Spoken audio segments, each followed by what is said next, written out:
I am Nkosinathi Ndlovu, and this is the TechCentral Show. TCS is brought to you by MTN Business. Visit www.mtnbusiness.co.za to learn more. Cape Town-based medtech startup AI.Diagnostic recently raised 85 million rand to fund the deployment of its AI-powered digital stethoscope. The company hopes to use the device to reduce the cost of diagnosing tuberculosis and also eliminate the high number of misdiagnoses that occur. Here to tell us more about the company is Braden van Breda. He is the CEO of AI.Diagnostic. Hello, Braden. Welcome to the show. Well, thank you so much for having me here. It's only a pleasure. It's only a pleasure. Braden, congratulations on the 85 million rand funding round. For the listener hearing the name AI.Diagnostic for the first time, could you tell us what the company does and why you believe it's important? Sure. So we've developed a tuberculosis diagnostic or screening tool, which combines an AI model specifically trained on identifying tuberculosis with a digital stethoscope, which acquires patients' lung sounds for the model to function. It's important because tuberculosis is still the greatest infectious disease killer globally, which is quite astounding. It's been top of the list for literally centuries.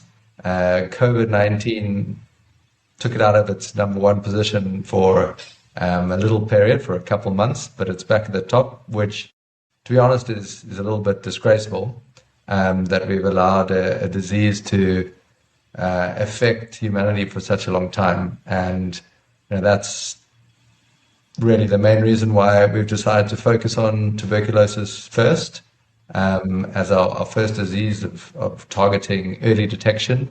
And yeah, I think it's also just it's an opportunity for an African-based company to solve what's primarily a disease prevalent in sub-Saharan Africa and South and Southeast Asia in the developing markets. So Brendan, I mean, when I picture a stethoscope, I see a loopy device that a doctor hangs around their neck. Your device looks a little different. Could you tell us more about it? Sure. So our digital stethoscope, I don't know if there are any would be looking at it visually, but is just a simple unit that captures lung sounds only. It doesn't deliver that audio to the user. And this is partly because of the user that we're targeting. We're targeting nurses and community health workers as our primary user. And the stethoscope is really the tool which collects the lung sounds accurately and is able to send it to our AI model. And so it's designed around robustness and focused utility on tuberculosis screening. So you mentioned a little bit about choosing TB as kind of your first point, your first disease that you want to attack. I mean, there are other diseases, I think they're called diseases of affluence, where there are a lot more potentially paying customers. Why TB? Yeah, well, I mean, I guess it comes from the founder's mission in a way. Our mission is to create accessible disease detection tools for those who need it most. And that last bit of that mission is really where tuberculosis stands out. Is it typically affects populations that are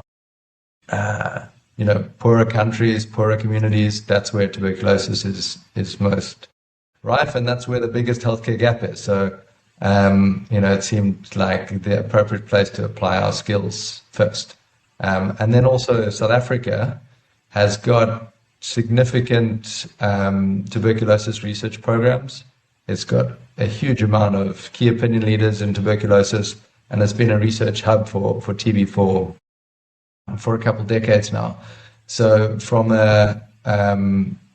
developing for tuberculosis out of South Africa is a very it's actually an advantage being here and developing this product for TB, really knowing the context. So let's get into how the technology actually works. You said that you have a device and it speaks to an AI model. Does this mean that the clinician using the device would have to have maybe a phone or a tablet alongside? How do they use it? Correct. So I'll actually start with the connection to tuberculosis and lung sound. I think that's the first place to start. TB affects your lungs, and your immune system responds to TB in relatively repeatable ways. And you can see these reactions to the disease in x-rays relatively well. X-ray is quite good at screening for tuberculosis. You can see these structural changes. And it was our hypothesis that these structural changes would also cause different sounds when air passes through it. And that was sort of the leap of faith we made initially in developing the product. And once we had collected enough data and built our first AI model, did we see how good the models are at identifying these sounds and associating it with tuberculosis. But how the product works, or at least the flow of it, is the user, typically a community health worker or a nurse or even a pharmacist, has our digital stethoscope and connects it via Bluetooth to their phone, which has our app on it. Then the app guides the nurse or community health worker through a couple key questions that they enter asking the patient, which things like their HIV status and their gender and age, which help the model contextualize the audio that it's going to be receiving. They then, the app then guides the nurse on where to place the stethoscope, and there's a breathing guide that helps the patient breathe consistently to capture a very consistent piece of audio. The app then sends all of this clinical information and audio to our AI model, which is called AI.TB, which then analyzes all that information and provides a prediction back to the app. And that's where the app then displays what that healthcare practitioner should do with the patient. Send them for bacteriological confirmation of disease or rule out tuberculosis, essentially. And in terms of efficacy, how effective has this proven to be? So our efficacy is aligned with X-ray based screening, but naturally far superior than the most predominant screening system, which is symptom-based screening.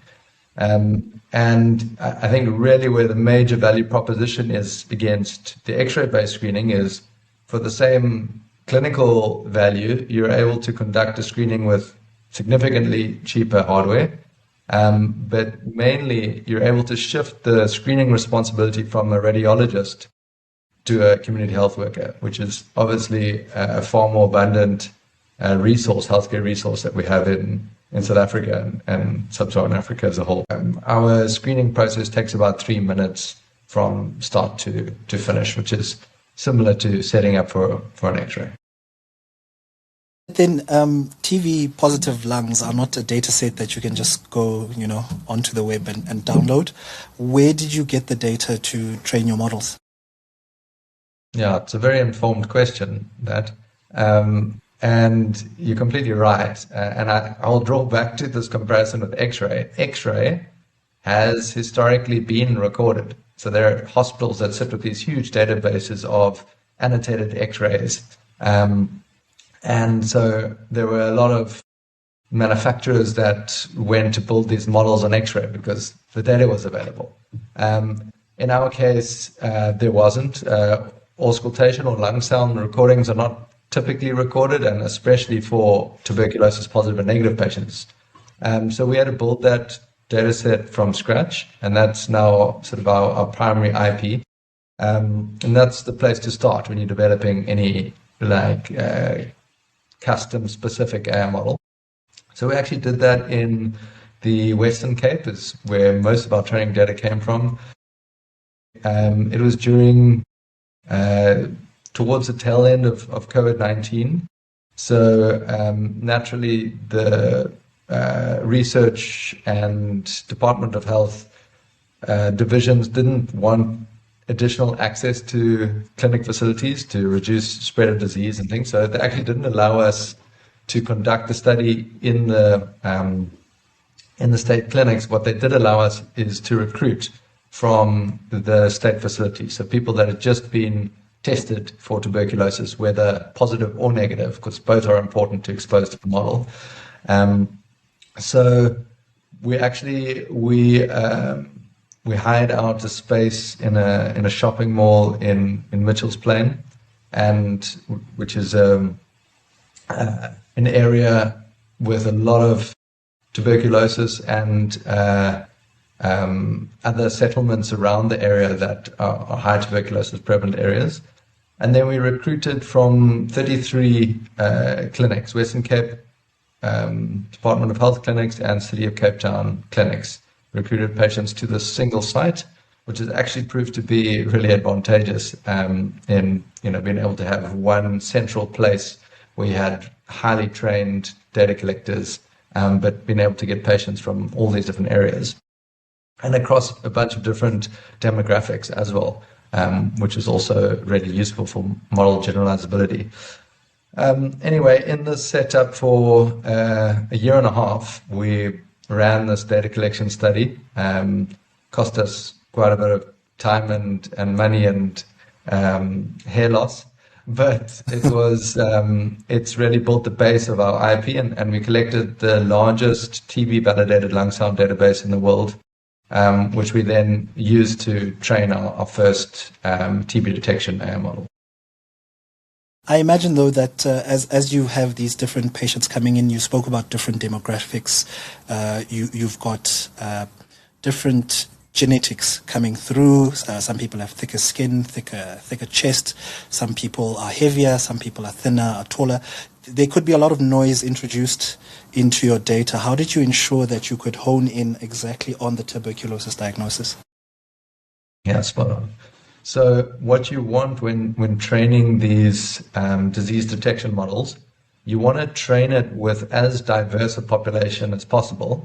And the model actually learns to ignore this noise, things that are not indicative of TB. So, for instance, if you only have a few chronic smokers in your data set, the model might, confuse it with TB indicative sounds initially, but the more smokers that are TB negative that you have on the database, the more it understands what are, smoking indicative sounds and what are tuberculosis indicative sounds, and then able to sort of manage the difference between chest wall thickness and weight, etc., those variations.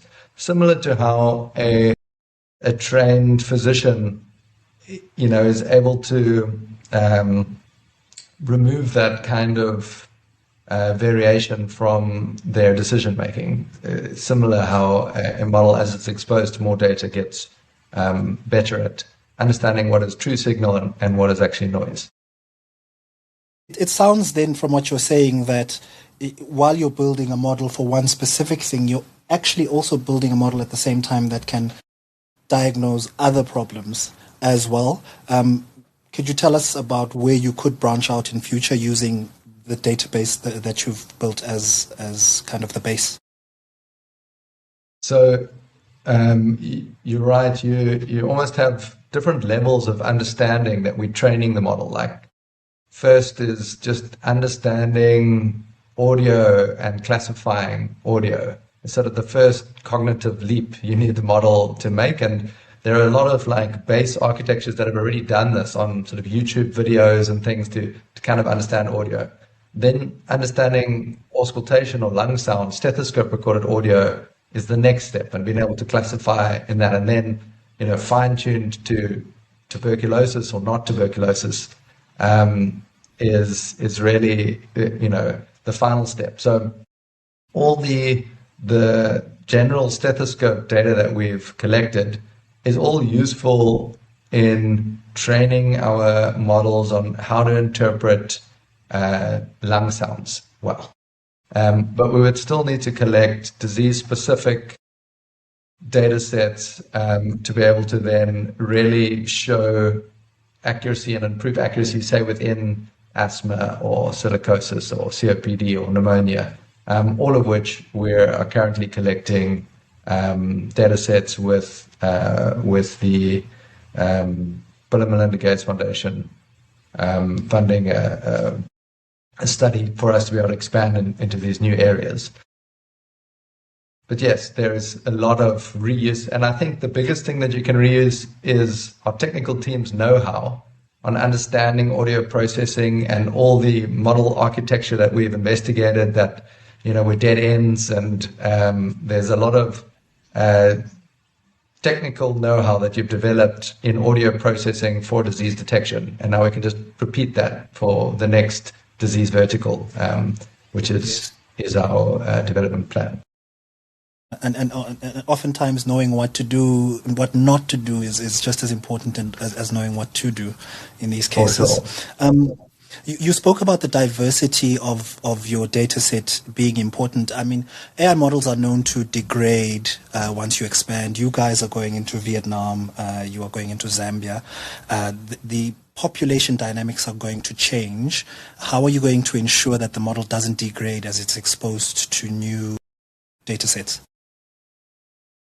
Yeah, I mean, this is as you said, it is a classic problem as to how well does the model translate to new demographics. And the entry process is typically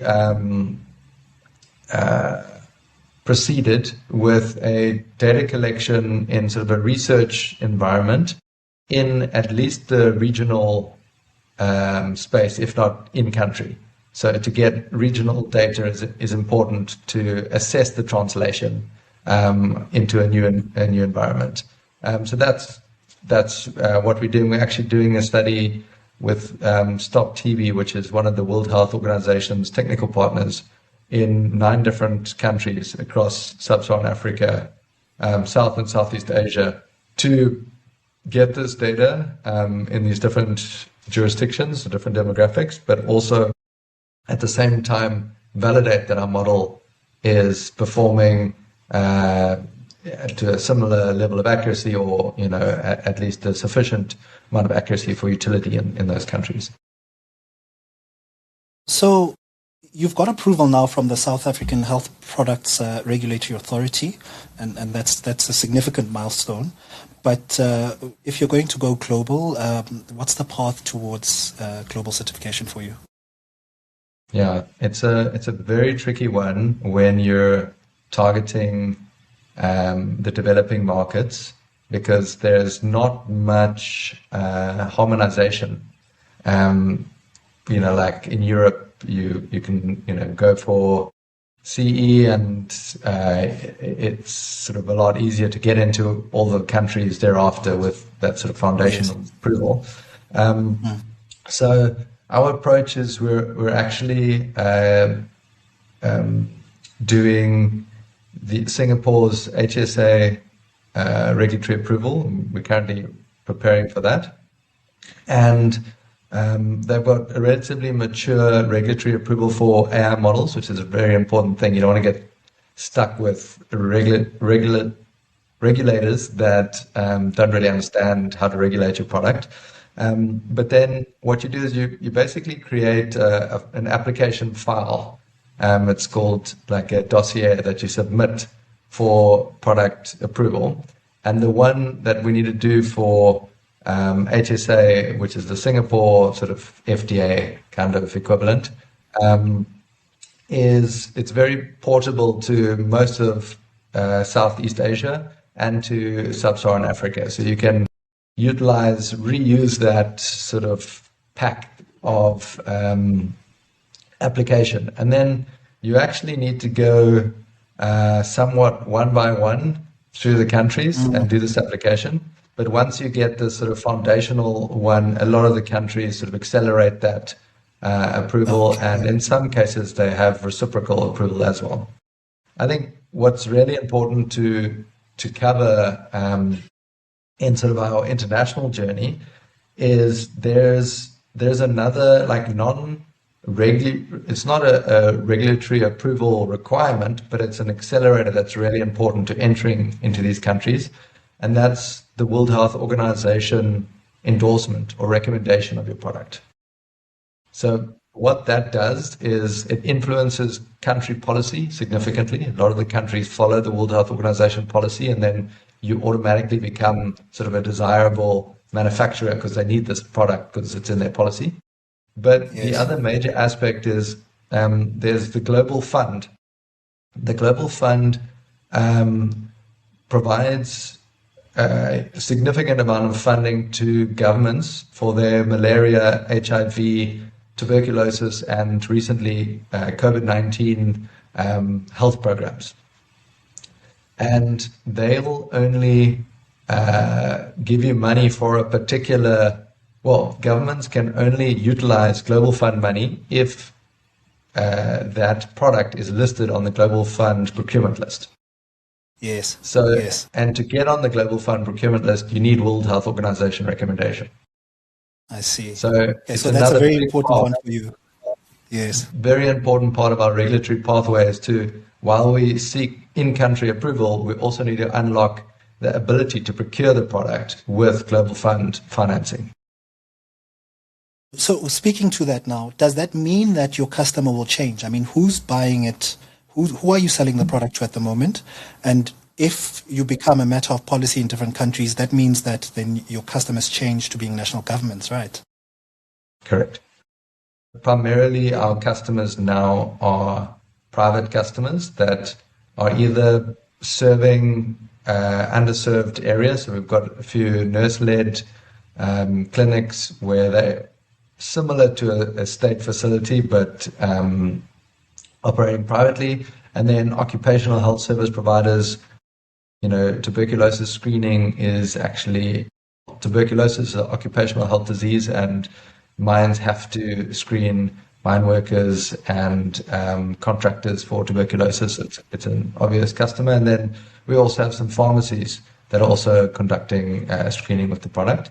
But you're right, there will be a migration to, the ideal impact, the maximum impact we can make is in the public sector. That's where most of tuberculosis is managed, most of it is identified, and where there's a huge amount of cost associated towards the disease and identifying it late.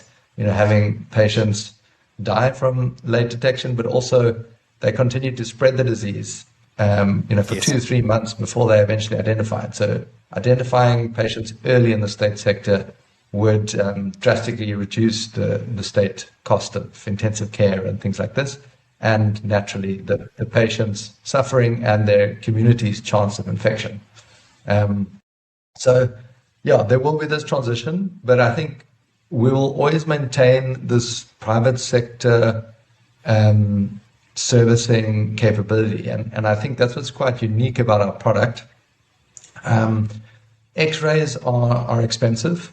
And to be able to warrant that upfront capital cost, you need to be doing a lot of TB screenings.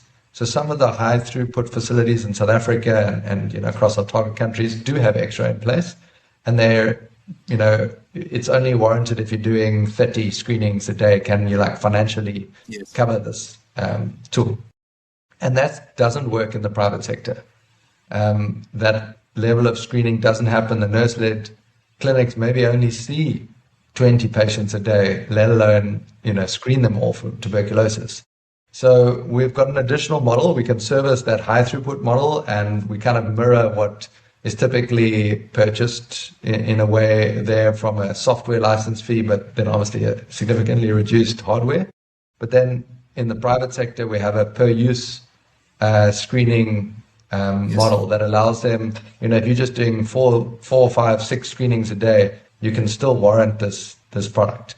There's still a value proposition for you. You don't need to pay for this unlimited screening package, which is outside the price value to your particular institution.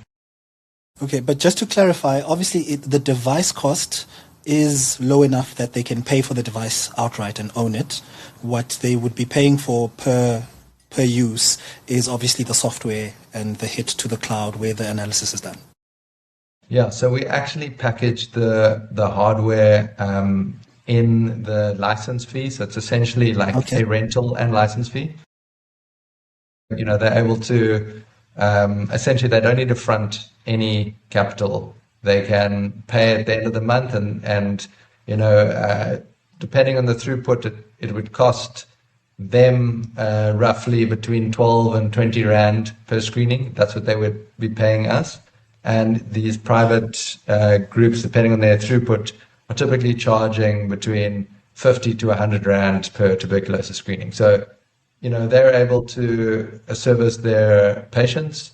They're able to make an operating profit on it, and we're able to sustainably service them, even though they're doing small throughput. And that's it's that area where we're missing so many TB patients. When somebody's really sick or when you're slightly sick, you go to the pharmacy. And you have a cough, you should be screened there for TB. But instead, you get your cough mixture, you struggle with this thing for a while. And 2 months later, when you're really sick, you go to the clinic, you eventually get picked up for TB. And, your family's been exposed and your community has been exposed to TB for 2-3 months. So, that's a big part of cutting the disease at the knees. Yes. It's so cheap that you can use it as a first line kind of measure. Exactly. Replace symptom-based screening. Yes. So looking at the raise that you recently, the 85 million that we mentioned earlier, the Steele Foundation and Hope led the founding round.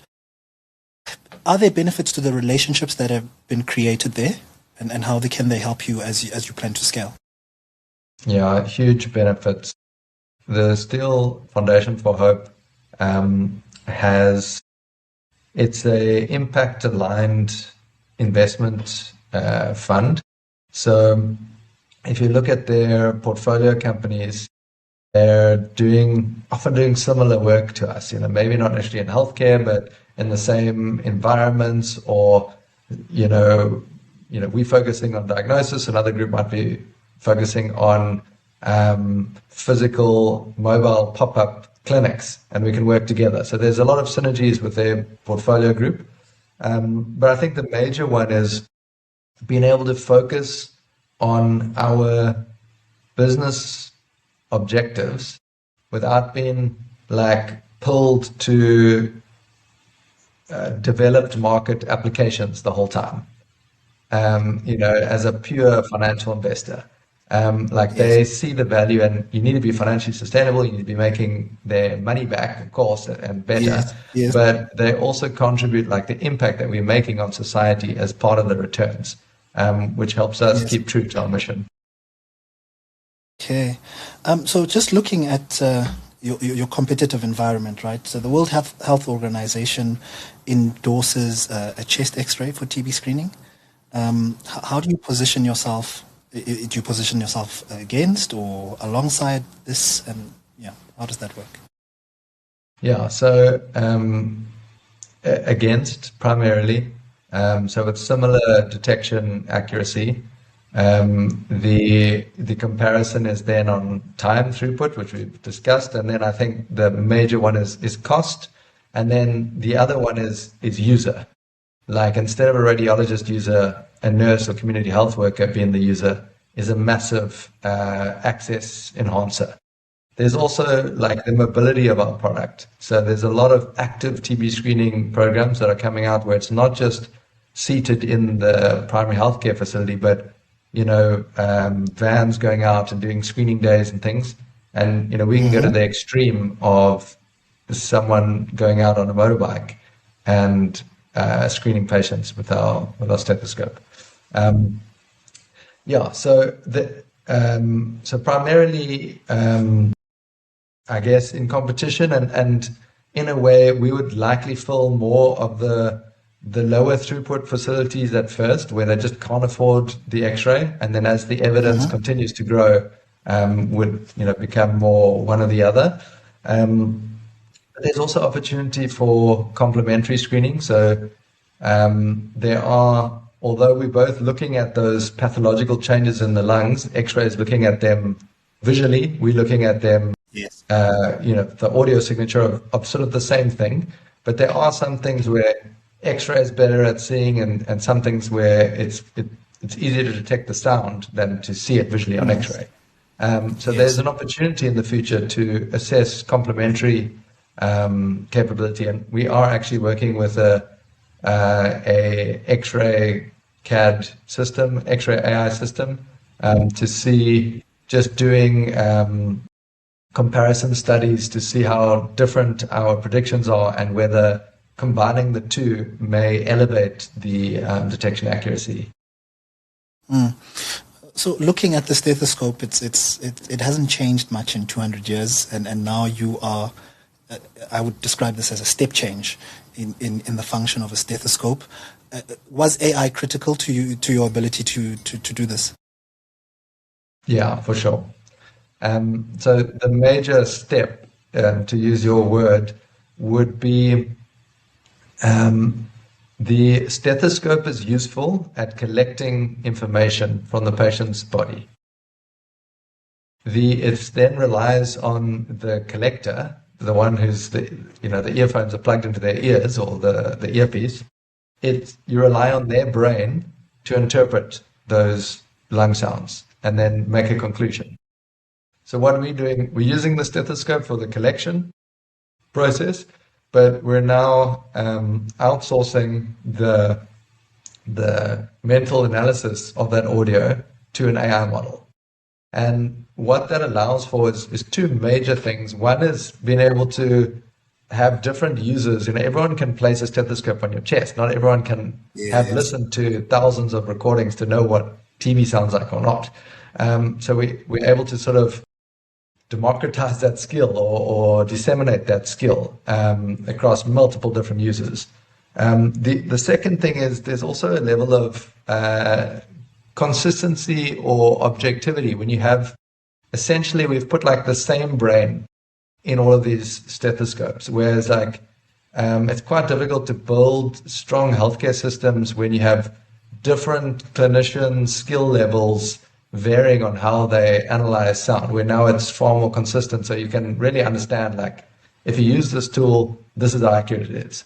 And you can see this with X-ray.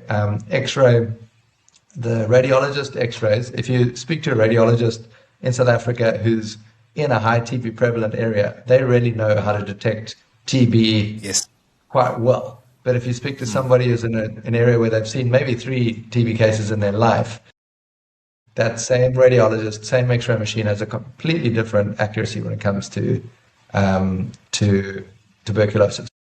By packaging it in an AI, it brings us consistency. Also, if you're spreading your data set widely, as you are going global now, an error detected in one part of the world benefits the entire data set, so that communities everywhere else in the world will be able to, get more accurate diagnoses. Brendan, if you were to see yourself or the Ostium device in every primary health clinic in the world by 2030, how do you think you'd achieve that? So I think to achieve that, we would need to, one, go beyond tuberculosis from a product perspective. That essentially you'd be able to do a single examination, single listening examination, and then have multiple screening results. I think that would elevate the value proposition to a newer or a larger customer base. So that would be the one key aspect. The other major one is partnerships with the in-country distributors. Realistically, trying to sell in India as a South African company is virtually impossible. So we would have to essentially copy-paste our business model into a lot of different countries and spread it like that, or through a strong distribution model in different countries. And then I think our approach is, from a business perspective, the question is, well, why are these other stethoscopes so the US, there are a couple of stethoscopes that are also building AI models, sort of taking this step. Why won't they be in the clinics? Why would we be? I guess that would be the next question. And the major difference is, who we've designed for. They're primarily designed for specialists. So it's a completely different target market, and difficult to then convert from that place to then work for nurses and community health workers. But the other thing is, because ironically, because tuberculosis is our starting point and focus, and because it's such a large disease and it affects the 80% of the population, the larger population, not the initially financially rich population, but the data-rich population, if you were to call it that. Yes. Our rollout for tuberculosis gives us access to generate much larger training data sets. And as we've discussed, the size of your training data set plays an enormous role on how accurate your AI model can be. So by actually functioning in these larger populations, we're able to build much larger, robust data sets, build better AI models, and that's really what the decision comes down to in the end. It's yes, if you need regulatory approval and you need the right distributors, but if you look at a healthcare system, the changes in accuracy make a massive difference to the impact on the population and the impact on the cost. So that's really what we would compete on, and having the largest training data set is what would give us that competing advantage. Brendan, it's been a pleasure learning about you and your business. Thank you so much for your time. Yeah, thank you so much for having me. It's lovely talking to you. Pleasure.